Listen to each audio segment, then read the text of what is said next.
Nite Gubisa Ne Ugala Akadamiyama Yamanangano du Nanganamya ne the Gwa Gwadu Gwada Dadwa Alo Kanyu Chana Mingala Bone Pisunya Bazi look Sheuza Sumungong down about it. Nite Gubisa Neugala Kama Uramyasa Hojaro Mugere Tiaro Myadega Nisimawama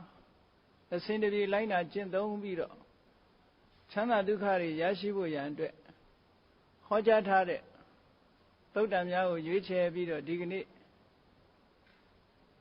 Neugala the man less sound Dayago, Wajama Pibare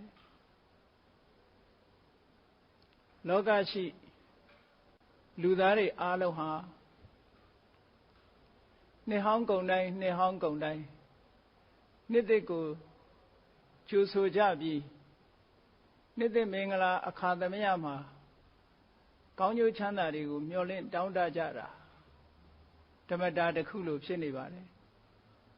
Midi Lumio Pipsi Neugala Akadamiyama, Kanyu Chanari, Yajabazi, Kanyu Chana,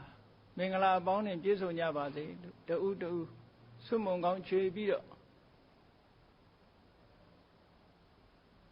Xiaoxi Lamen Nide Akadamiyama Siwaye, Binyaye, Lumuye Mimido Buan Netaye, Alo Sindibi Chipoya de Yolin Chisa Shijabar Ludare Aloha Tanyirido, the Kurido Sandagaro Ludareha, Duka Gama Chana Janyare, Doka Padikula, Se Doka, Yomonyare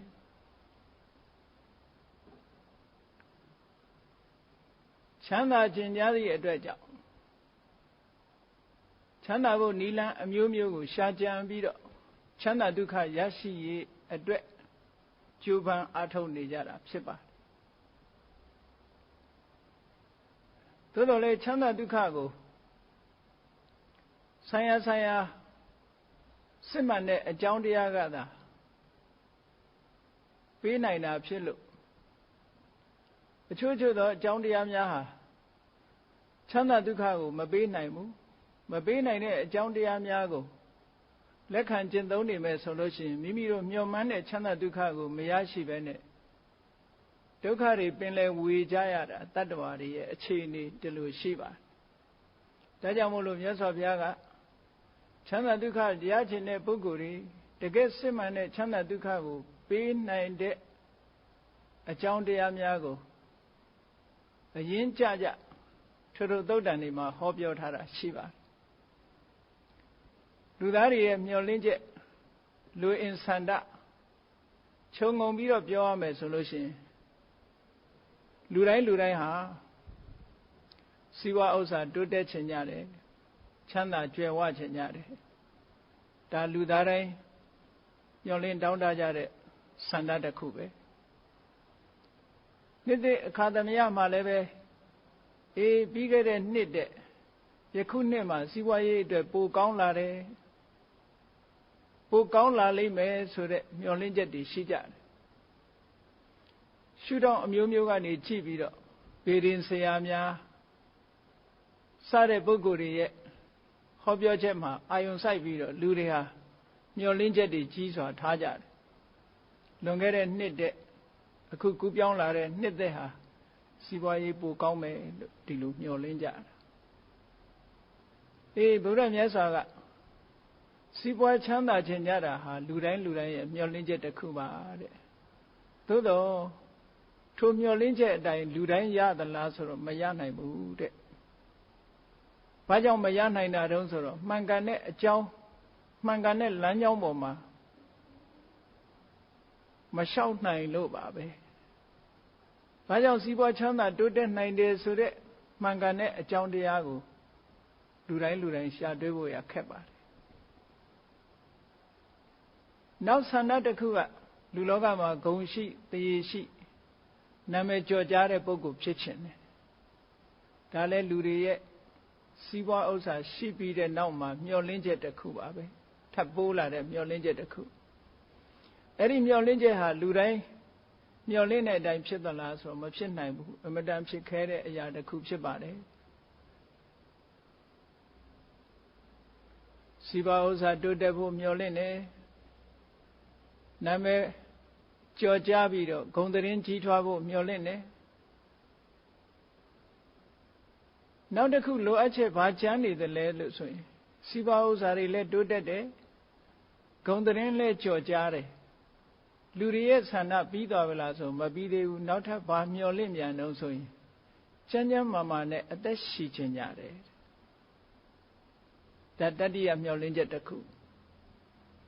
လူလောကမှာစီးပွားရေးလည်းကောင်းတယ်ဂုဏ်သတင်းလည်းကြီးတယ်ချမ်းလည်းချမ်းပါတယ်အသက်ရှိလည်းအသက်ရှိတယ်ဆိုတော့တဘဝအတွက်တော့လိုအပ်ချက်တွေအလုံးပြည့်စုံသွားပြီလို့ဆိုရမှာပါသို့တော့လူတွေရဲ့မျှော်လင့်ချက်ကတော့မကုန်သေးဘူးဘာမျောနေကြပြန်တော့ဆိုလို့ရှိရင်မနေရလို့ဒီဘဝကိုစွန့်ခွာသွားတဲ့အခါမှာကောင်းရာဒုက္ခတိရောက်ချင်တယ်ဒါနောက်ဆုံးမျှော်လင့်ချက်ပါလူတိုင်းဟာဒီမျှော်လင့်ချက်ကရှိကြပါတယ်ဘယ်ဘာသာဝင်မဲ့ဖြစ်ဖြစ်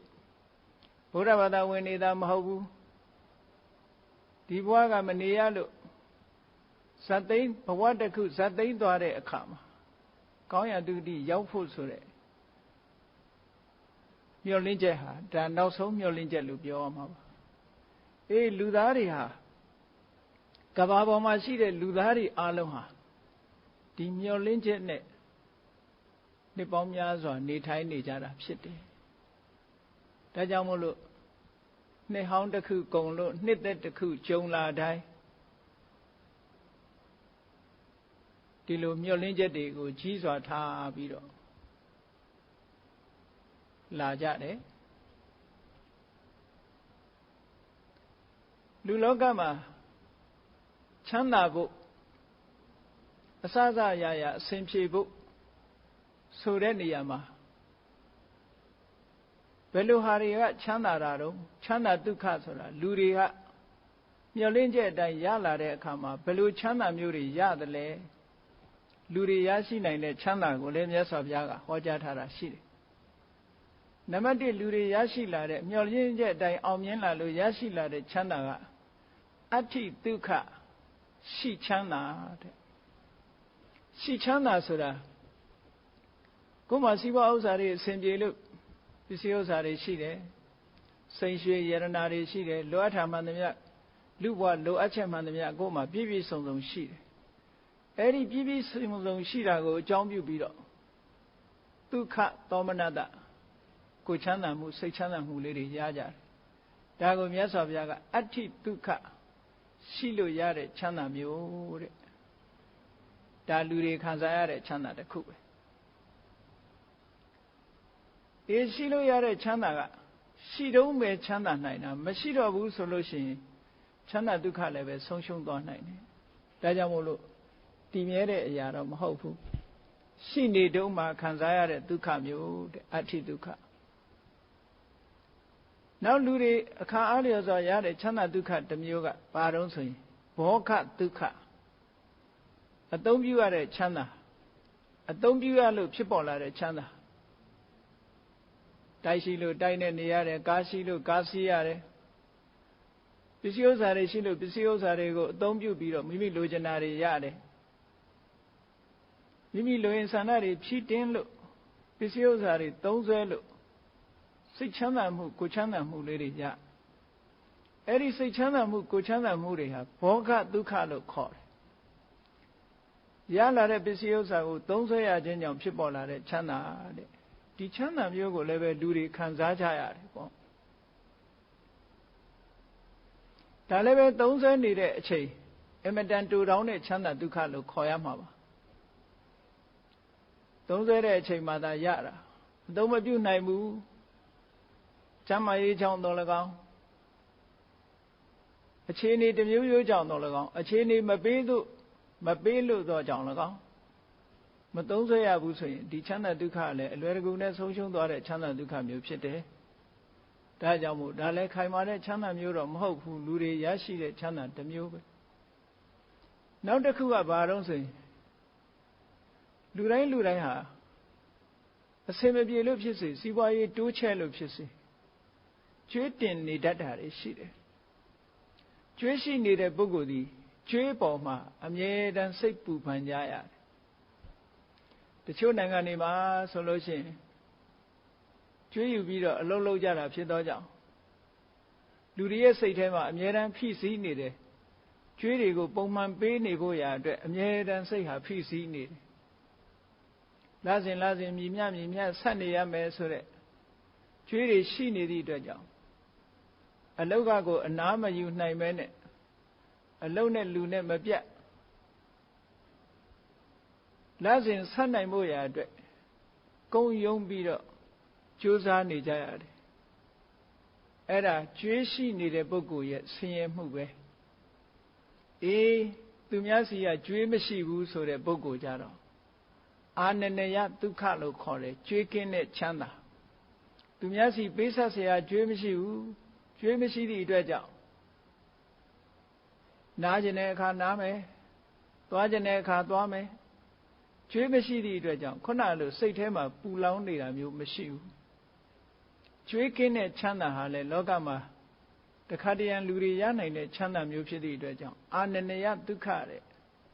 အဲ့ဒီကျွေးကင်းတဲ့ချမ်းသာမျိုးကိုလည်းပဲလူတွေမျှော်လင့်ချက်ထဲကတခုရလာတတ်သေးတယ်သို့တော့ဒီချမ်းသာတွေဟာတစုံတစ်ခုသောအတိုင်းအတာပေါ်မှာမှီပြီးတော့ရလာတဲ့ချမ်းသာတွေဖြစ်သည့်အတွက်ကြောင့်သိပြီးတော့အဆင့်မြင့်တဲ့ချမ်းသာမျိုးတော့မဟုတ်ဘူးတဲ့နောက်ဆုံးတကယ်အချမ်းသာဆိုတာဘယ်လိုချမ်းသာမျိုးတုံးဆိုရင်အနဝိစ္စဒုက္ခအပြစ်မဲ့ချမ်းသာဟာအချမ်းသာဆုံးပဲဆိုပါစို့အဋ္ဌိဒုက္ခရှိချမ်းသာဆိုတဲ့အထက်မှာအပြစ်တစ်ခုကျူးလွန်ထားလို့ရှိရင်ရှိပေမဲ့ရှိချမ်းသာကိုလွှမ်းမိုးပြီးတော့ဆင်းရဲကြရသေးတယ်ဘောဂဒုက္ခစားနိုင်တောင်းနိုင်တော့လည်းပဲအပြစ်တစ်ခုရှိနေပြန်လို့ရှိရင်ဘောဂဒုက္ခကလည်းပဲလူရဲ့စိတ်ကိုချမ်းမြေ့စေနိုင်မှာမဟုတ်ဘူးအပြစ်တစ်ခုရှိနေလို့ရှိရင်ခုနကကျွေးကင်းတဲ့ချမ်းသာကလည်းပဲကယ်နိုင်မှာမဟုတ်ဘူးဒါကြောင့်မို့လို့လူလောကမှာတန်ဖိုးရှိဆုံးအခိုင်မာဆုံးချမ်းသာဆိုတာကတော့မြတ်စွာဘုရားကအနဝိစ္စဒုက္ခတဲ့အပြစ်မဲ့ချမ်းသာကိုယ်အနေနဲ့ကာယကံအပြစ်မျိုးဝစီကံအပြစ်မျိုးမနောကံအပြစ်မျိုးဘယ်ဘက်ကလှည့်ကြည့်ပြစ်မှုတစ်ခုကျူးလွန်ထားတာမရှိဘူးဆိုလို့ရှိရင်အဲ့ဒီပုဂ္ဂိုလ်ရရှိတဲ့အပြစ်ကင်းစင်လို့စိတ်ထဲမှာချမ်းသာပျော်ရွှင်ရတဲ့ချမ်းသာဟာခုနကပြောတဲ့စားသုံးရတဲ့ရှိတဲ့ချမ်းသာတို့စားသုံးရတဲ့ချမ်းသာတို့ကျွေးကင်းတဲ့ချမ်းသာတို့တဲ့ပို့ပြီးတော့ကောင်းတဲ့ချမ်းသာတစ်ခုလို့မြတ်စွာဘုရားအဒီလိုဟောတာပါအေးလောကလူသားတွေဟာမျောလင်းချက်တွေနဲ့နေကြတယ်အခါအားလျော်စွာချမ်းသာဒုက္ခတွေရတယ်အဲ့ဒီချမ်းသာဒုက္ခတွေတဲကအပြစ်မဲ့ချမ်းသာဆိုတာကြတော့လူတိုင်းရကြတာမဟုတ်ဘူး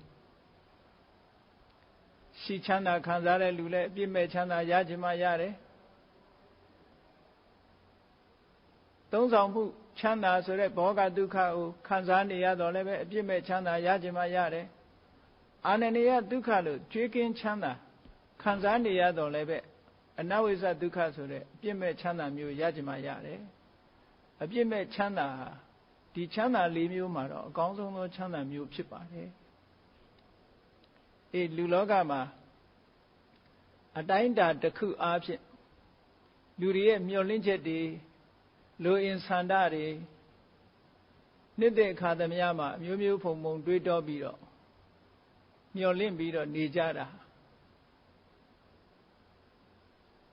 ဆုအမျိုးမျိုးတောင်းကြတယ်မင်္ဂလာအပေါင်းနဲ့ပြည့်စုံကြပါစေတူလည်းပဲမင်္ဂလာဆိုတဲ့စကားလုံးလေးကိုသုံးရပြီးတော့မျှော်လင့်ချက်နဲ့လူလောကမှာနေကြတယ်မင်္ဂလာဆိုတဲ့စကားလုံးဟာတတိထားဖို့ကောင်းတာကတော့ လောကီမင်္ဂလာနဲ့လောကုတ္တရာမင်္ဂလာလို့ဒီလိုနှစ်မျိုးခွဲပြီးတော့မှတ်သားဖို့လိုအပ်တယ်လောကကယူဆထားတဲ့မင်္ဂလာလို့ယူဆထားတဲ့အရာတွေဟာအကုန်လုံးတကယ်မင်္ဂလာအစစ်ဖြစ်ခဲ့လားလို့ဆိုတော့မြတ်စွာဘုရားကတကယ်မင်္ဂလာအစစ်မဖြစ်ဘူးတဲ့တကယ်မင်္ဂလာအစစ်ကိုမြတ်စွာဘုရားမင်္ဂလာသုတ်တံမှာ38ဖြာမင်္ဂလာတရားများကိုခေါ်ထားတာဖြစ်လို့ဘုရားဘာသာဝင်သူတော်စင်အများကတော့38ဖြာမင်္ဂလာအကြောင်းသိကြကောင်းကျိုးချမ်းသာကိုရစေနိုင်ဖို့အခြေအနေကောင်းတွေအကြောင်းတရားကောင်းတွေမိမိတို့တဏ္ဍမှာတကယ်ဖြစ်မှတကယ်မင်္ဂလာဆိုတာရရှိနိုင်ပါတယ်လောကလူတွေကတော့မျက်စိကနှစ်သက်စရာကောင်းတဲ့အာယုန်လေးကြည်နူးစရာကောင်းတဲ့အာယုန်လေးလှပတဲ့အာယုန်လေးတစ်ခုကိုမြင်လိုက်ရလို့ရှိရင်မင်္ဂလာရှိလိုက်တာလို့ယုံကြည်ကြတယ်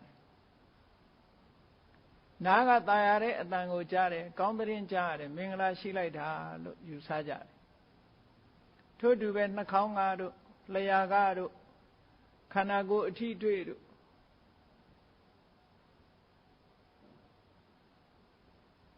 ချမ်းသာတဲ့အထီးအတွေ့လေးတွေထွေးတွေ့ရတဲ့အခါမှာမင်္ဂလာရှိလိုက်တာလို့ယူဆကြတယ်အဲ့ဒါတွေကတော့တကယ်မင်္ဂလာအစစ်တွေမဟုတ်ပါဘူးအကြောင်းကြောင့်ဖြစ်ပေါ်လာတဲ့တမန်အကျိုးတရားလေးတွေလူတွေမှာမမြင်နိုင်တဲ့အကြောင်းတရားလေးတွေကြောင့်မို့လို့ရရှိလာတဲ့လောကီမင်္ဂလာလေးတွေမျှတာဖြစ်ပါတယ်တကယ်ထိုမင်္ဂလာခိုင်မြဲတဲ့မင်္ဂလာမဟုတ်လို့တကယ်စစ်မှန်တဲ့မင်္ဂလာဆိုတာကတော့ဒီဘဝတည်းမကဘူးဒီဘဝမှာလည်းအရာရာအောင်မြင်တယ်တပ္ပထမပရာဇိတာလို့ဆိုတဲ့အတိုင်းဘယ်အရာမှအရှုံးမရှိအရာခတ်သိမ်းကိုအောင်မြင်ပြီးတပ္ပထသွတ်ထိန်ကိစ္ဆန္တိချမ်းသာဒုက္ခတွေရနိုင်တယ်ဆိုတဲ့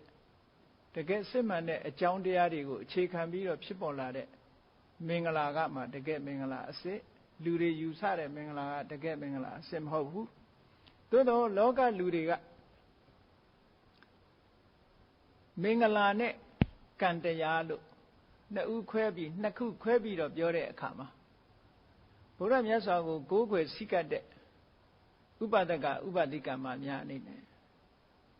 မင်္ဂလာတဲ့မင်္ဂလာဆိုဒီမှာလောကီမင်္ဂလာကိုယုံတာတဲ့ကံကိုယုံဖို့မြတ်စွာဘုရားကကံဆိုတာကိုလှုပ်တာကိုပြောတာကိုယ့်ရဲ့လှုပ်ရက်တွေကိုယ့်ရဲ့စိတ်ကူးတွေကိုယ့်ရဲ့ပြောဆိုမှုတွေကိုယ့်ရဲ့ကာယကံမြောက်လုပ်မှုတွေအဲ့ဒီကရရှိလာတဲ့အကျိုးတရားကိုယုံကြည်တာကံကိုယုံကြည်မင်္ဂလာကိုယုံကြည်ပြီးတော့ကံကောင်းအောင်မလုပ်ဘူးဆိုလို့ရှိရင်ဘုရားမြတ်စွာကိုကိုးကွယ်တဲ့ပုဂ္ဂိုလ်ဖြစ်တော်လဲပဲထိုပုဂ္ဂိုလ်ဟာအဆင့်မြင့်တဲ့ပုဂ္ဂိုလ်မဖြစ်နိုင်ဘူးတဲ့မြတ်စွာဘုရားကကံကိုအလေးနဲ့ထားရမယ်မင်္ဂလာတဲ့ကံကိုအလေးနဲ့ထားရမယ်လို့လောကီမင်္ဂလာနဲ့ပတ်သက်ပြီးတော့ဟောတယ်အဲ့တော့လောကလူသားတော်တော်များများကတော့မင်္ဂလာရှိတဲ့အရာလို့သတ်မှတ်လိုက်တာဟာမျက်စိထဲမှာမြင်ရလို့ကြည်နူးစရာလေးတွေနားထဲကကြားလို့ကြည်နူးစရာလေးတွေဒီအရာလေးတွေပေါ်မှာပဲသုံးသပ်ပြီးတော့မင်္ဂလာရှိတယ်လို့သတ်မှတ်ကြတယ်အဲ့ဒီမင်္ဂလာဟာတကယ်တော့ခိုင်မြဲတဲ့အရာတစ်ခုမဟုတ်ဘူးတဲ့တကယ်မင်္ဂလာအစစ်ဆိုတာတော့38ပါးသောအကြောင်းတရားတွေအတိုင်းလိုက်နာကျင့်သုံးလို့ရရှိလာတဲ့ဘဝလမ်းကြောင်းဖြောင့်တန်းတဲ့အရာခတ်သိမ်းကိုအောင်မြင်တဲ့အခြေအနေတရားတွေသာလင်တကယ်မင်္ဂလာအစစ်ဖြစ်တယ်အဲ့ဒီတကယ်မင်္ဂလာဖြစ်ဖို့ရာအတွက်ဘုန်းကြီးတွေဘာလို့ဆရာလိုသလဲလို့ဆိုလို့ရှိရင်38ဖြာမင်္ဂလာတဲမှာပါတဲ့အကြောင်းတရားတွေထဲမှာတမ္ပတ္တိစက်လို့ဆိုပြီးတော့စက္ကသုတ်တံမှာမြတ်စွာဘုရားဟောထားတယ်စက္ကဆိုတာ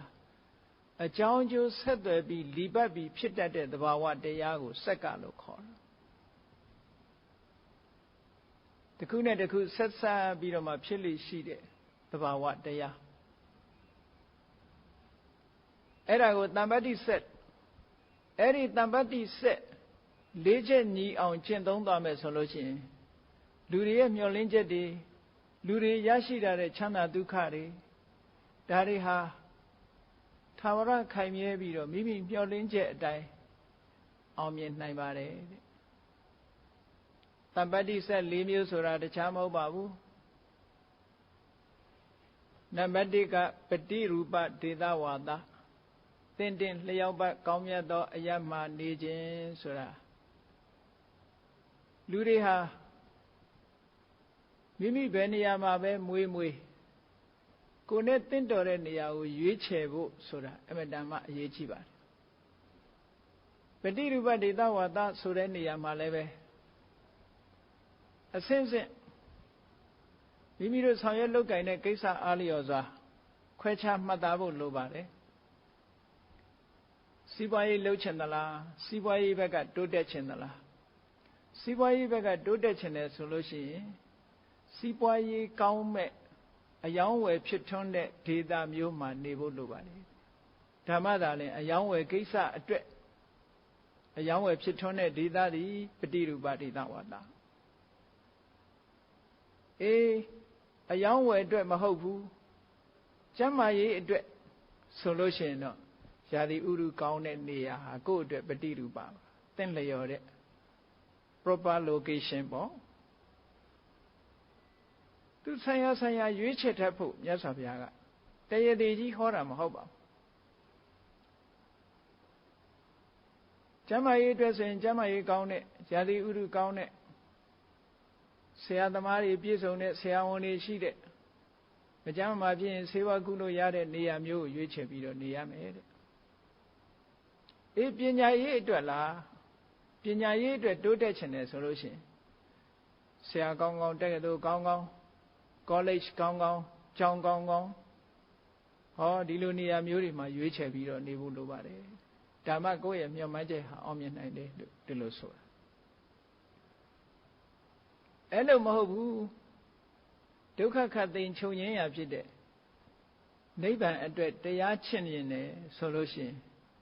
တရားဓမ္မထွန်းကားပြီးတော့တရားပြသနိုင်တဲ့နေရာမျိုးဆရာသမားရှိတဲ့နေရာမျိုးရွေးချယ်ရမယ်သူ့နေရာနဲ့သူဒီလိုရွေးချယ်တာပฏิရူပဒေသတရေတည်ကြီးမှတ်ထားလို့မရဘူးတရေတည်ကြီးမှတ်ထားလို့မရဘူးမိမိနဲ့သင့်လျော်တဲ့နေရာတစ်ခုကိုရွေးချယ်ပြီးတော့နေတာဟာအရာရာကိုအောင်မြင်နိုင်တယ်လို့ဆိုတာဒီနေရာမှာဘုရားမြတ်စွာဟောထားတဲ့သုတ်တံကလေးတစ်ခုရှိတယ်ဘီလုံးငှက်ကလေးအကြောင်းကိုဘီလုံးငှက်ကလေးဟာအပြင်မှထွက်ပြီးတော့အစာရှာတဲ့အခါကျတော့သိငှက်ကြီးတစ်ကောင်ရဲ့ထိုးတုပ်မှုကိုခံရတယ်အဲ့တော့ဘီလုံးငှက်ကလေးကအော်တဲ့ငါးကိုကလောလီတာကိုနေရာကိုမနေဘူးသူများနေရာသွားနေလို့ငါဒီလိုခံရတာငါနေရာမှာဆိုလို့ရှိရင်တော့ဘယ်လိုငှက်ကြီးတွေဘယ်လိုဂျိုးသိန်းတွေလာငါမမှုဘူးနဲ့တတွတ်နဲ့သူကပြောနေတယ်တတွတ်ပြောနေတဲ့အခါကျတော့သူ့ကိုကုတ်သွားတဲ့ဂျိုးသိန်းကြီးကမခံကျင်ဘူးအမေမင်းလူကောင်ကဘယ်နေရာနေငါလက်ကလွတ်မယ်လို့ထင်သလားမင်းနေရာဘယ်မတုံးဆိုကျုပ်နေရာထဲစားခဲထဲမှာလို့ဆိုကောင်းပြီမင်းနေရာသွားမင်းငါလာဖမ်းမယ်ပေါ့ဆိုပြီးတော့ဘီလုံးငှက်ကလေးလွတ်လိုက်တာဘီလုံးငှက်ကလေးကပြန်သွားပြီးတော့သူနေတဲ့ထဲစားခဲပေါ်မှာတက်ပြီးတော့သိငှက်ကြီးကိုလှမ်းပြီးတော့စိန်ခေါ်လိုက်တဲ့လာခဲ့ပါဒါကျုပ်နေရာကျုပ်ရောက်ပြီခင်ဗျားမမှုဘူးလို့ဆိုတော့ဟိုကောင်ကစိတ်လဲဆိုးတာပေါ့မလောက်လေးမလောက်စားနဲ့သူ့ကိုစိန်ခေါ်ရမလားလို့ဆိုပြီးတော့အတောင်ပံရုပ်သိမ်းပြီးတော့ထိုးဆင်းလာလိုက်တာထိုးဆင်းလာလို့သူနာရောက်တော့မယ်ဆိုတာကိုလည်းသိလိုက်ရောစုတ်ခနဲ့ဆိုပြီးတော့ထဲစားခဲအောက်ဝင်ဝတ်လိုက်တာဂျိုးသိန်းကြီးကအရှိန်မထိန်နိုင်တော့ရင်ဘတ်နဲ့ထဲစားခဲနဲ့ဆောင်းပြီးတော့ဂျိုးသိန်းကြီးသေပွဲဝင်သွားတယ်ကြည့်ဘလောက်ပဲအင်အားနည်းတဲ့အကောင်ပဲဖြစ်ဖြစ်ကိုနေရာကိုနေလို့ရှိရင်တော့အင်အားရှိတာပဲ အဲ့ဒါကိုမြတ်စွာဘုရားကဟောတာပါပฏิရူပဒေသဝါဒဆိုတာရွေးချယ်ရတယ်တဲ့ကိုယ်နဲ့လိုက်တဲ့နေရာမျိုးကိုရွေးချယ်ပြီးလောကလူတွေကအစွဲလေးတစ်ခုရှိတယ်ကိုမွေးတဲ့နေရာတို့ကိုပျော်တဲ့နေရာတို့နေကြတယ်တော်တဲ့နေရာမှာမနေဘူးပျော်တဲ့နေရာမှာနေတယ်လူတွေကနေရာရွေးတာကိုအပျော်နဲ့ရွေးကြတယ်တော်တာနဲ့မရွေးဘူးမြတ်စွာဘုရားကတော်တာနဲ့ရွေးဖို့ပฏิရူပဒေသဝါဒကိုဒီလိုဟောတာအဲ့ဒါကြောင့်မို့လို့နေရာဒေသလေးကိုရွေးချယ်နေတတ်မယ်ဆိုလို့ရှိရင်ကိုယ့်အတွက်အောင်မြင်မှုတွေရရှိလာနိုင်တယ်ဒါကိုတမ္ပတ္တိဆက်လို့ခေါ်တယ်အရာရာမှာအောင်မြင်နိုင်တယ်ပฏิရူပဒေသရွေးသည့်အတွက်ကြောင့်လူတော်လူကောင်းတွေနဲ့တွေ့ရတာဆိုတဲ့အကြောင်းတစ်ခုထပ်ရလူတော်လူကောင်းတွေနဲ့တွေ့တော့ဘာဖြစ်တုံးဆိုရင်လူကောင်းနဲ့ပေါင်းသည့်အတွက်ကြောင့်စိတ်ကောင်းနှလုံးကောင်းထားတတ်တယ်ကောင်းတဲ့အလုပ်တွေကိုလုပ်တတ်လာတယ်ပုပ္ပေသကတပုညတာဆိုတာမျိုးပေါ့အတိတ်ဘဝကုသိုလ်ကောင်းမှုတွေရှိလာခဲ့တယ်ကုသိုလ်ကောင်းမှုတွေလုပ်လာတယ်ဒီဘဝမှာလည်းလုပ်လာတယ်အတိတ်ဘဝလည်းကုသိုလ်ကောင်းမှုတွေရှိတယ်လူကောင်းနဲ့ပေါင်းသည့်အတွက်ကြောင့်ဆိုပါစို့တရားပွဲတွေသွားပြီးတရားနာတဲ့မိတ်ဆွေနဲ့ပေါင်းသည့်အတွက်ကြောင့်ကိုယ်လည်းတရားနာဖြစ်တယ်အလှူဒန်းဝါသနာပါနဲ့မိတ်ဆွေနဲ့ပေါင်းသည့်အတွက်ကြောင့်ကိုယ်လည်းအလှူဒန်းလုပ်ဖြစ်တယ်သီလဆောင်ထိန်းတဲ့မိတ်ဆွေကောင်းနဲ့ပေါင်းပြီးသည့်အတွက်ကြောင့်ကိုယ်လည်းသီလဆောင်ထိန်းဖြစ်တယ်ကမ္မထာအားထုတ်တဲ့မိတ်ဆွေနဲ့ပေါင်းသည့်အတွက်ကြောင့်ကိုယ်လည်းကမ္မထာအားထုတ်ဖြစ်တယ်ဆိုဟောကုသိုလ်တွေရပုပ္ပေသကတပုညတာဖြစ်အဲ့ဒီကနေပြီးတော့လူတော်လူကောင်းတွေနဲ့ပေါင်းတယ်ကုသိုလ်ကောင်းမှုတွေလုပ်ဖြစ်လာတယ်နောက်ဆုံးအဓိကအချက်ကဘာဖြစ်လာတော့ဆိုအတ္တတမ္မာပဏိတိတဲ့ကိုနေတတ်ထိုင်တတ်လာကောင်းကောင်းထားတတ်စိတ်ထားတတ်လာတရားဓမ္မနာယူသဖြင့်ဘယ်လိုစိတ်ထားရမယ်ဘယ်လိုနှလုံးထားရမယ်ဆိုတာတွေသဘောပေါက်လာသည့်အတွက်ကြောင့်အတ္တတမ္မာပဏိတိဆိုတဲ့မိမိကိုယ်မိမိစိတ်ကောင်းအောင်ပြုပြင်ပြီးတော့နေတတ်ထိုင်တတ်လာတယ်အဲ့ဒီတမ္ပတ္တိဆက်ကတော့အခုပြောရတဲ့အထက်မှာအတ္တတမ္မာပဏိတိဆိုတဲ့ဆက်ဟာအရေးကြီးဆုံးပါပဲအတ္တတမ္မာပဏိတိထိအောင်ရောက်သွားပြီဆိုလို့ရှိရင်ကိုကျင့်တရားမကောင်းသေးဘူးဆိုရင်ကောင်းအောင်ပြုပြင်တယ်အတ္တတမ္မာပဏိတိဒါနကောင်းမှုတွေမရှိသေးဘူးဆိုရင်ဒါနကောင်းမှုတွေလုပ်လာတယ်ဘာဝနာကောင်းမှုတွေမရှိသေးဘူးဆိုရင်ဘာဝနာကောင်းမှုတွေကျင့်ကြံကြိုးကိုအားထုတ်လာတယ်တရားဓမ္မနဲ့ပတ်သက်ပြီးတော့အသိနည်းနေတယ်ဆိုရင်အသိများလာအောင်ကိုယ့်ကိုလေ့လာတယ်ဖတ်ရှုတယ်ဟောအတ္တတမ္မာပဏိတိကိုပြင်းလာသည့်အတွက်ကြောင့်ကိုဟာလူကောင်းတစ်ယောက်ဖြစ်လာ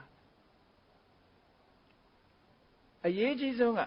ဟောဒီတမ္ပတ္တိဆက်၄မျိုးထဲမှာအတ္တတမ္မာပဏိတိဆက်ဟာအရေးကြီးဆုံးပဲတဲ့အတ္တတမ္မာပဏိတိကနေပြီးတော့ဉာဏ်နဲ့ဆက်တွေကိုထိန်းသွားလို့ရတယ်အကယ်၍အတ္တတမ္မာပဏိတိဆိုတာပြတ်သွားလို့ရှိရင်ဉာဏ်နဲ့ဆက်တွေကတခုမှအကူအညီမပေးနိုင်တော့ဘူးစဉ်းစားပြီးတော့ကြည့်လေဘုရားမြတ်စွာနဲ့ညီကိုဝမ်းခွဲတော်ပြီးတော့မြတ်စွာဘုရားကိုဆန့်ကျင်မဲ့လှုပ်သွားတဲ့သာသနာပေါင်းမှာဘုရားမြတ်စွာရဲ့တပည့်တာဝကတစ်ပါးအနေနဲ့ယဟန်တော်တစ်ပါးအနေနဲ့ဝင်ရောက်လာတဲ့ရှင်ဒေဝဒတ်အကြောင်းကိုသိရှင်ဒေဝဒတ်ဟာအတိတ်ကကုသိုလ်ကံရှိခဲ့တယ်ပုပ္ပေသကတပုညတာအတိတ်ကကုသိုလ်ကံရှိသည့်အတွက်ကြောင့်ဘုရားနဲ့တောင်အမျိုးတော်ပြီးတော့မင်းသားဘဝရောက်လာတယ်အသိဉာဏ်ရှိတယ်ဘုရားနဲ့တွေ့လို့သင်္ကန်းဝတ်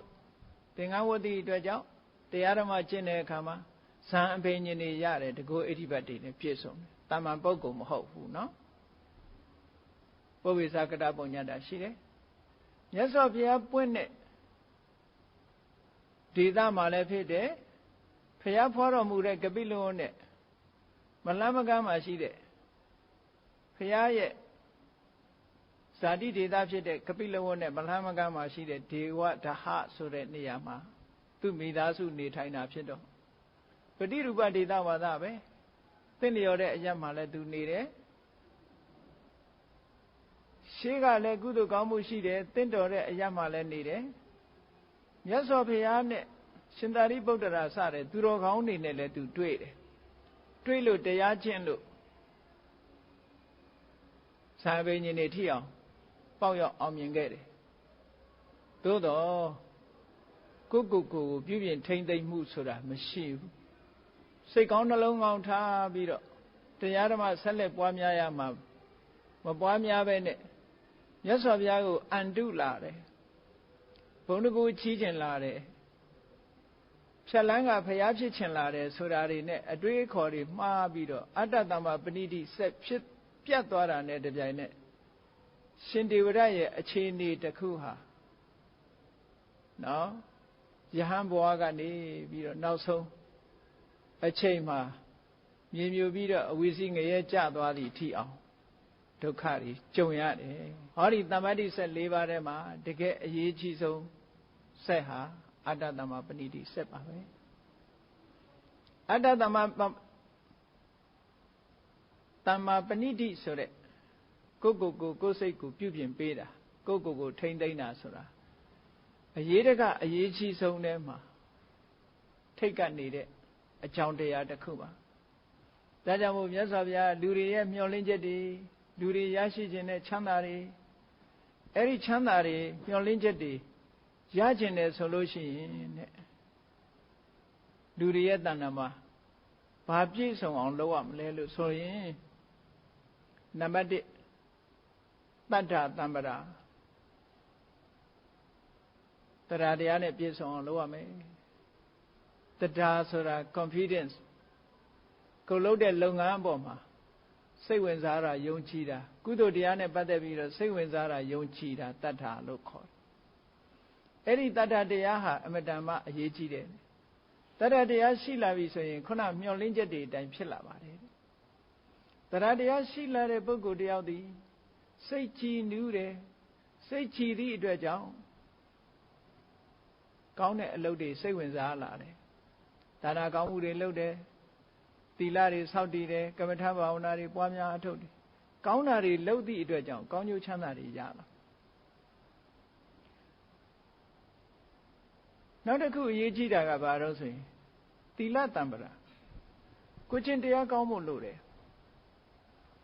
လောကလူတွေမှာကိုချင်းတရားပြတ်သွားပြီဆိုလို့ရှိရင်ဉာဏ်တွေထိန်းလို့မရဘူးဒါအတ္တတမ္မပဏိတိဆိုတဲ့ဆက်အတွင်းထဲကအစိတ်ပိုင်းလေးတွေလို့ပြောလို့ရတာပေါ့ကိုထားဆိုတာကိုကောင်းအောင်ထားတယ်ဆိုတာတရားတရားရှိအောင်ထားတရားတရားမရှိသေးရင်ရှိလာအောင်လုပ်ရမယ်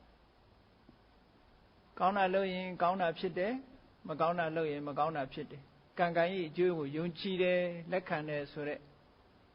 ကမ္မတက္ကတသမ္မာဒိဋ္ဌိအခြေခံတဲ့တရားတရားဘုရားမြတ်စွာအမှန်တရားကိုဟောကြားနိုင်တယ်ဘုရားမြတ်စွာရဲ့ဉာဏ်တော်ကြီးကိုလက်ခံယုံကြည်တဲ့တတ္ထတရားအဲ့ဒီတတ္ထတရားတွေရှိလာပြီဆိုလို့ရှိရင်ကောင်းတဲ့အလုပ်တွေလုပ်ပြီးကောင်းတဲ့အလုပ်တွေလုပ်သည့်အတွက်ကြောင့်တတ္ထရှိလာတဲ့ပုဂ္ဂိုလ်ရဲ့တဏ္ဍာမှာသီလဆိုတာလည်းပြည့်စုံလာတတ်တယ်ဒါကြောင့်မို့တတ္ထနဲ့ပတ်သက်ပြီးတော့စာပေကျမ်းဂန်များမှာမျိုးစိတ်ကလေးနဲ့တတ္ထနဲ့အလားတန်တူတယ်တဲ့ဘယ်လိုတူတယ်လဲလို့ဆိုရင်မျိုးစိတ်ကလေးကအလုံးနှစ်ခုကိုလုပ်တယ်တဲ့တတ္ထကလည်းအလုံးနှစ်ခုကိုလုပ်တယ်မျိုးစိတ်ကဘယ်လိုအလုံးနှစ်ခုလုပ်တုံးလို့ကြည့်လိုက်မယ်ဆိုရင်မျိုးစိတ်လေးတစ်ခုကိုစိုက်လိုက်တာနဲ့တပြိုင်နက်ထိုမျိုးစိတ်လေးကအောက်ကိုအမြင့်ကလေးဆင်းလာပြီးတော့အပေါ်ကိုအညောက်ကလေးတက်လာတာဟောအလုံးနှစ်ခုကိုသူတပြိုင်နက်လုပ်တယ်အဲ့ဒါလိုပဲတတ္ထတရားရှိလာပြီဆိုလို့ရှိရင်ကိုယ်တရားထိမ့်သိမ့်မှုဆိုတဲ့အမြင့်ကလေးဆင်းသက်လာတယ်သမထဝိပဿနာကျင့်စဉ်ကိုချင့်ငင်းလို့ဆိုတဲ့အညွန့်အညောက်ကလေးလည်းတက်လာတယ်ဟောဒါတရားတရားရှိမှဖြစ်လာတာဒါကြောင့်မို့လို့တတ္တကိုအခြေခံသည့်အတွက်ကြောင့်သီလဆိုတဲ့ကိုယ်ကျင့်တရားကိုလည်းပဲထိမ့်သိမ့်ဆောက်ရှောက်လာကိုယ်ကျင့်တရားထိမ့်သိမ့်ဆောက်ရှောက်လာပြီးတော့နောက်တစ်ခုလိုအပ်ချက်ကဘာလို့ဆိုရင်စာခတ်တမ္ပရာလောကမှာလူတွေဟာရရှိလာတဲ့ပစ္စည်းကိုတယောက်တည်းမှမသုံးသင့်ဘူးအများနဲ့ share လုပ်ပြီးခွဲဝေပြီးတော့သုံးသင့်တယ်ကိုတယောက်တည်းသုံးဖို့ဆိုတဲ့ဒီမစ္စရိယတရားလွှမ်းမိုးနေလို့ရှိရင်ထိုပုဂ္ဂိုလ် society မှာအကျိုးပြုတဲ့ပုဂ္ဂိုလ်မဖြစ်ဘူးအကျိုးပြုတဲ့ပုဂ္ဂိုလ်မဖြစ်သည့်အတွက်ကြောင့် society ကလည်းသူ့ကိုပြန်ပြီးတော့အကျိုးပြုမှာမဟုတ် society ထဲမှာစိတ်ချမ်းမြေ့ပြီးတော့ပျော်ရွှင်ချမ်းမြေ့မဲ့ပုဂ္ဂိုလ်မျိုးမဖြစ်နိုင်ဘူးတဲ့ဒါကြောင့်မို့လို့ society ထဲမှာနေလို့ရှိရင်ကိုယ်မိသားစုအတွင်းမှာပဲဖြစ်စေအများနဲ့မျှဝေပြီးတော့သုံးစွဲတတ်ရမယ်စွန့်လွတ်နိုင်ရမယ်ကိုယ့်ရဲ့အခွင့်အရေးတွေအတွက်နိနာခံနိုင်ရမယ်စာကတံပရာစွန့်လွတ်နိုင်တယ်အရာရာမှာတွေ့ကပ်ပြီးတော့မနေပဲနဲ့ပေးနိုင်ကမ်းနိုင်တဲ့လက်ဖြူစင်တဲ့လက်ဆေးကြောပြီးတဲ့လက်စွန့်လွတ်မှုမှစိတ်ဝင်စားတဲ့သဘာဝတရားတွေရှိရမယ်အဲ့ဒါဟာစာကတံပရာလို့ခေါ်တယ်အဲ့ဒီအချက်နဲ့ပြည့်စုံဖို့လဲလိုတယ်တဲ့နောက်တစ်ခုအရေးကြီးဆုံးကတော့ပညာတံပရာပဲအသိလိမ္မာဉာဏ်ပညာရှိဖို့ဆိုတာအရာရာမှာအရေးပါဆုံးတစ်ခုပညာဆိုတဲ့နေရာမှာပညာဟာဘာလုပ်သင့်တယ်လဲဘာမလုပ်သင့်ဘူးလဲလုပ်သင့်မလုပ်သင့်ကိုခွဲခြားပြီးတဲ့ပညာဟာသိအရေးကြီးပါတယ်ဘာကြောင့်အရေးကြီးလဲလို့ဆိုရင်လုပ်သင့်မလုပ်သင့်မှမသိဘူးဆိုလို့ရှိရင်လုပ်သင့်တာကြတော့မလုပ်ဘူးမလုပ်သင့်တာကြတော့လုပ်မိတယ်အဲ့ဒါတော့ပြဿနာတက်တာမရှိဘူးလောကမှာမလုပ်သင့်တာကိုလုံးမိသည့်အတွက်ကြောင့်အပြစ်ဖြစ်တယ်လို့လုံးသင့်တာကိုမလုပ်သည့်အတွက်ကြောင့်လည်းအပြစ်ဖြစ်တယ်သို့သောလောကလူတွေကလူတယောက်တစုံတစ်ခုဆင်းရဲဒုက္ခရောက်ပြီဆိုရင်အေးဒီလူကဆင်းရဲဒုက္ခရောက်မှာပေါ့မလုပ်သင့်တာတွေလှုပ်တာကိုလို့ဒီလူပြောလို့ရှိကြတယ်သို့တော်လည်းဒီလူကလှုပ်သင့်တာမှမလှုပ်ဖဲကိုဆိုတာမျိုးအပြောမျိုးသိပြီးတော့မရှိဘူးအဲ့ဒီနှစ်ခုဟာတူတူပဲလို့ဆိုတယ်မလှုပ်သင့်တာကိုလှုပ်တာဟာအပြစ်ဖြစ်တယ်လို့လှုပ်သင့်တာကိုမလှုပ်လို့ရှိရင်လည်းအပြစ်ပဲဓမ္မအမြင်နဲ့ကြည့်မယ်ဆိုလို့ရှိရင်စက္ကန့်ပိုင်းအတိုင်းကူးနေတာပါအဟောင်းကုန်ပြီးတော့အသစ်ကိုပြောင်းနေတာပါဒီလကုန်ရင်နောက်လလည်းပဲဒါလအသစ်ကူးနေတာပါပဲဒီကနေ့ကုန်လို့နောက်တရက်ဆိုတာလည်းပဲရက်အသစ်ကူးနေတာပါဒီနာရီကုန်လို့နောက်နာရီဆိုတာလည်းဒါအသစ်ကူးနေတာပါနောက်ဆုံးမှာဒီစက္ကန့်လေးကုန်သွားလို့နောက်စက္ကန့်ဆိုတာလည်းကူးနေတာပါနေ့စဉ်နဲ့အမျှအသစ်တွေကြီးပါပဲအဲ့ဒါလို့အသစ်တွေအဟောင်းတွေချုပ်သွားပြီးတော့အသစ်တွေပေါ်လာနေတယ်ဆိုတာလောကရဲ့မမြဲတဲ့ယတ္တိမတဲ့အစင်သာဝရရွှေ့ပြောင်းနေတဲ့သဘာဝတရားကြီးများသာဖြစ်ပါတယ်တကယ်စဉ်းစားကြည့်မယ်ဆိုလို့ရှိရင်အသစ်ကိုမျှော်တာဟာတဏှာလောဘကိုဆွမ်းဆောင်မှုတစ်ခုသာဖြစ်ပါတယ်အသစ်ကိုမျှော်လင့်ခြင်းသည်တဏှာမကင်းသူတို့ရဲ့အတွေးတစ်ခုမျှသာဖြစ်ပါတယ်နေ့စဉ်နဲ့အမျှကြည်လေဒီကနေ့နေကြီးထွက်လာပြီးတော့ဝင်သွားလို့ရှိရင်လက်ဖြင့်ကနေအသစ်ပေါ့လက်ဖြင့်ကထွက်လာတဲ့နေဟာနေအသစ်ပဲအဲ့တော့ဒီလိုလရီနေရီအသစ်ပြောင်းနေတဲ့အချိန်တွေကိုတော့အသစ်လို့မထင်ဘူးနည်းနည်းလေးကြားလာတဲ့ဟူဟာကြတော့12လရက်ပေါင်း365ရက်ကြာညောင်းလာတဲ့အခါကျတော့အေးဒါနှစ်ဟောင်းကုန်လို့နှစ်သစ်ရောက်လာပြီလို့လူတွေကတတိထားမိလာတာပါဝိပဿနာဉာဏ်နဲ့ဆင်ញင်သုံးသပ်မယ်ဆိုလို့ရှိရင်စက္ကန့်ပိုင်းမှာအသစ်ပြောင်းနေတယ်လို့ဒီလိုသိလာနိုင်ပါတယ်အဲ့တော့အသစ်ပြောင်းတာတွေကိုမျှော်လင့်နေမယ်ဆိုလို့ရှိရင်တော့တဏှာလောဘရဲ့အမြင်နဲ့မျှော်လင့်နေတာသာဖြစ်ပါတယ်ထိုမျှော်လင့်ချက်တွေဟာတဏှာရဲ့မျှော်လင့်ချက်တွေဟာမရက်သေးသမျှကိုမျှော်လင့်ချက်တွေဟာဖြစ်လာမှာတော့မဟုတ်ပါဘူးအကောင်းတွေကြီးဖြစ်မလာနိုင်ပါဘူးဘာကြောင့်လဲဆိုလို့ရှိရင်လောကမှာမိမိတို့လှုပ်ဆောင်နေတာအကောင်းလည်းလှုပ်တယ်လို့အဆိုးတွေလည်းလုပ်နေကြဖြစ်သောကြောင့်အဆိုးတွေလည်းပါနေတာဖြစ်သောကြောင့်အကောင်းတွေကြီးဖြစ်လာဖို့ဆိုတာတန်တရားထဲမှာမမျှော်လင့်နိုင်ပါဘူးမျှော်လင့်ချက်တွေအားလုံးဟာတဏှာရဲ့စွမ်းဆောင်ချက်တွေများတာဖြစ်ပါတယ်ဒါကြောင့်မို့လို့မြတ်စွာဘုရားကနောက်ဆုံးမှာအတိတ်ကိုမျှော်တာကိုရုပ်သိမ်းလိုက်တယ်အတိတ်ရောအဟောင်းရောတူတူပါပဲတရားအမြင်နဲ့ကြည့်လိုက်မယ်ဆိုရင်မြတ်စွာဘုရားကဒါကြောင့်မို့တရားဓမ္မရပြီးတဲ့အခါအယမန္တိမာဇာတိနတ္ထိတာနိပုဏ္ဏဘောငါဘဝဟာဒါနောက်ဆုံးပဲနောက်ထပ်မရှိတော့ဘူးတဲ့အတိတ်ကိုမမျှော်တော့ဘူးဆိုလို့ရှိရင်ဒါဟာတန်တရားမှာဒုက္ခတွေချုပ်ငြိမ်းသွားခြင်းသာဖြစ်ပါတယ်အတိတ်မျှော်နေသွားခြင်းသမျှတန်တရားထဲမှာဒုက္ခတွေနဲ့ဆုံကြကြုံကြရအောင်မှာပဲဖြစ်ပါတယ်တဲ့ဒါကြောင့်မို့တဏှာရဲ့ မျောလင်းချက်မျိုးမဖြစ်ဖဲနဲ့မိမိတို့ရရှိလာတဲ့နှစ်သက်ကာလအခါသမယမှာကြီးထွားလာဖို့တရားတရားအတ္တိတွေမဖြစ်သေးတဲ့တရားတရားတွေဖြစ်လာအောင်မဖြစ်သေးတဲ့ကုကျင့်တရားတွေကြီးထွားလာအောင်မဖြစ်သေးတဲ့စာကတရားတွေများပြားလာအောင်မဖြစ်သေးတဲ့ပညာတရားတွေအတိဖြစ်လာအောင်ကြိုးစားခြင်းတည်တာလင်တကယ်အစစ်အမှန်ဖြစ်တယ်ဆိုတာယုံကြည်ပြီးအလုံးသောတရားချစ်ခင်သူတော်စင်ပြိဿတ်တို့သည်နှစ်သိကူးပြီးစနှစ်ဥကာလအခါသမယမှာဘုရားမြတ်စွာဟောကြားတဲ့တရားဓမ္မကိုလိုက်နာကျင့်သုံးနိုင်ကြပါစေလို့ဓမ္မလက်ဆောင်ပေးတဲ့အနေနဲ့ဤတရားကိုဟောကြားအပ်ပါသည်အာလုံးသောသူတော်စင်ပေါင်းတို့သည်ကိုယ်စိတ်နှဖျားချမ်းသာ၍နှစ်သိမင်္ဂလာအခါသမယမှာကောင်းကျိုးချမ်းသာတွေနဲ့ပြည့်စုံခြင်း၏အကြောင်းသူတော်ကောင်းတရားများကိုပွားများအားထုတ်နိုင်ကြပါစေကုန်သတည်း